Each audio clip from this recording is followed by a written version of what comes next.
যুক্ত দুই बोर्ड परीक्षा को नहीं आसिला बड़ खबर तेज कौन रही बर्तमान नुआ अपडेट चलतु मुझे आज भिडियो जन दूसरी अपडेट जाना पूर्व फटाफट भिडियो को लाइक करूँ और चैनल को आसते बर्तमान चैनल को सब्सक्राइब कर बेल आइकन को प्रेस कर ऑल रे क्लिक कर रखा जमारू भी भूलु नहीं।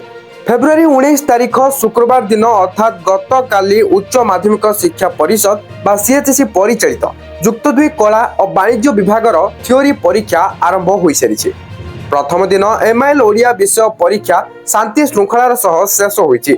उभय कला और वाणिज्य विभाग अर्थात आर्ट्स एंड कॉमर्स 1357 परीक्षा केन्द्र में 2,68,472 जन छात्र छात्री परीक्षा देवाकू पंजीकरण करथिले। सेमानक मध्यरे कला माने आर्ट्स 2,49,458 जन और वाणिज्य बा कॉमर्स 19,014 जन रही। तेबे जना पड़ी जे 3,208 जन छात्र छात्री परीक्षा दे नांती।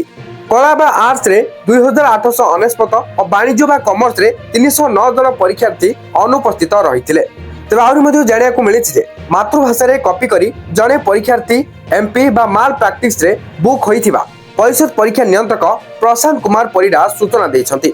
तो जहाँ भी किसी इनफॉरमेशन थिला तो आपण जानिगले वीडियो किसी इनफॉर्मेटिव थिला तेनको लाइक करिवे शेयर करिवे एवं आगु जहाँ भी किसी नुआ अपडेट आछो ता जानिया पे चाहूतले चैनल को सब्सक्राइब करी बेल आइकन को प्रेस करी ऑल रे क्लिक कर रखिबाकू जमारू भी भूलंतु नहीं। Thank you for watching.